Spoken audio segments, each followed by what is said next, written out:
Good morning. I'm Dr. Aki Al-Zubaidi, an interventional pulmonologist at National Jewish Health and founder of EON, which is providing a safety net free for over 4,000 hospitals during the COVID surge. I'm going to be reviewing some essential patient curve data today, which you can also find on our website at eonhealth.com/safety net. We're updating data daily and wanted to spend some time today to discuss some new data over the weekend that we've aggregated, and let's get started. So what's going on is that COVID is creating an indiscriminate diversion across the board. And what we're seeing is people who need routine care all the way up to high-risk pulmonary nodules and other types of abnormalities which need follow-up, they're being pushed out along with screening patients. Another example is high-risk OB patients being pushed out with routine ultrasounds, discarding high-risk cancer patients with potential metastatic spread with those who need routine care. So this is what we're here to talk about. Cancer does not care about COVID. And what's happening is that there's an indiscriminate backlog of patients that need to be treated. And you may say, well, why do we care? We're worried about our ICUs and patients on vents. And I agree that taking care of COVID patients is extremely important. Making sure that you have a capacity to handle those patients, standard operating procedures to handle those patients is extremely important. However, due to the diversions, we're potentially missing millions of visits that can represent thousands of cancers per day. And we're creating an environment where healthcare patients in the short term have a higher risk for poor outcomes. An environment where cancer is upstaged. An environment where losing curative options.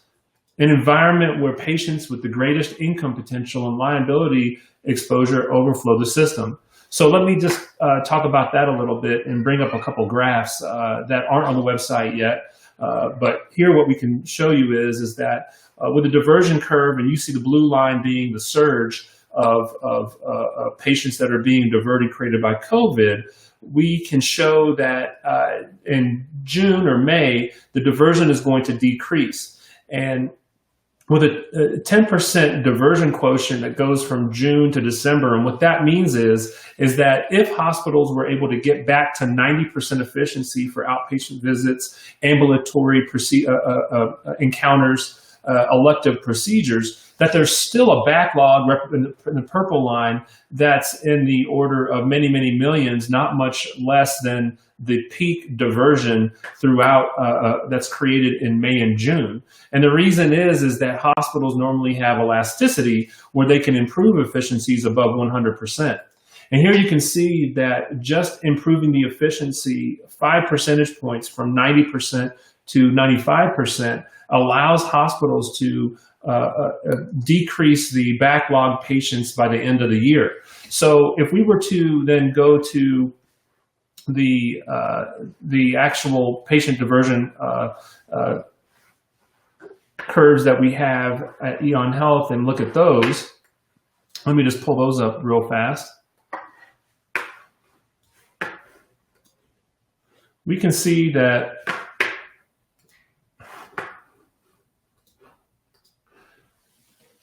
and this can be found on the eonhealth.com website under diversion curves, where now you can see that in May, 17th, May 20th, there's about 58 million patients that are diverted. And what this curve on the website is showing is, and if you follow this blue line, is that patient diversions are going to go down to close to zero in June. And actually, there's going to be a 110% efficiency rating in order to actually clear out the backlog by the end of the year.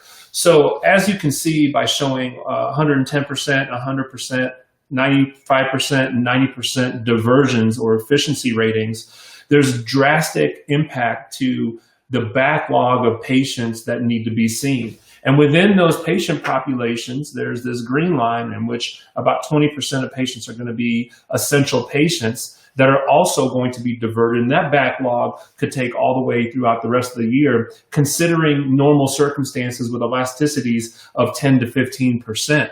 And that's just not going to be the case. So what we're going to be focusing on this week is showing you more real-time data with diversion rates that are actually real. And we're looking at more along the lines of getting back to 90, some hospitals 80% capacity by June, July. But if we can get hospitals up to 95%, how do we do that? Standard operating procedures with mobile radiology units.